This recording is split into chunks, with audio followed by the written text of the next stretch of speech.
लोमड़ी बहुत भूखी थी। वह खाने की तलाश में इधर उधर भटकने लगी। काफी समय तक घूमने के बाद भी उसे खाने को कुछ भी न मिला। तभी उसकी नजर पास के एक बाग पर पड़ी। बाग बहुत ही सुंदर और हरा भरा था। उस बाग से बड़ी ही मीठी सुगंध आ रही थी। उसे एहसास हो चला कि अब उसकी खाने की तलाश जल्द ही खत्म होने वाली है। वह तेजी से बाग की ओर अपने कदम बढ़ाने लगी। जैसे जैसे वह कदम आगे बढ़ाती, बाग से आने वाली महक और भी तेज होती जाती। उसने मन ही मन सोचा कि इस बाग में कुछ तो खास होगा, जो उसे खाने को मिलेगा। इसी सोच के साथ वह और तेजी से आगे बढ़ने लगी। जैसे ही वह बाग में पहुंची, तो उसने देखा कि बाग तो अंगूर की बेलों से लदा हुआ है। सभी अंगूर पूरी तरह से पक चुके हैं। अंगूर देखकर उसकी आंखें चमक उठी। अंगूरों की महक से उसने इस बात का अंदाजा लगा लिया कि अंगूर कितने रसदार और मीठे होंगे।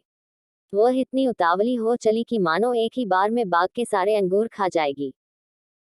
उसने झट से अंगूरों को लक्ष्य बनाकर एक लंबी छलांग मारी, लेकिन वह अंगूरों तक पहुंच नहीं सकी और धड़ाम से जमीन पर आ गिरी।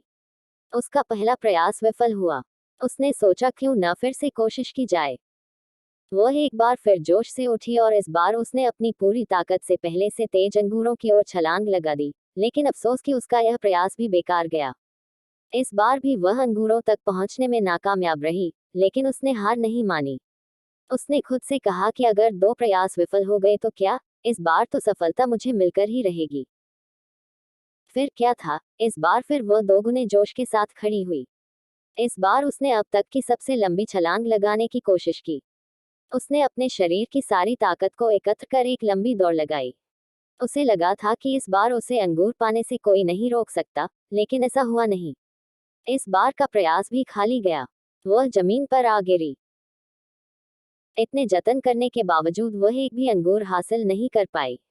ऐसे में उसने अंगूर पाने की अपनी आस छोड़ दी और हार मान ली।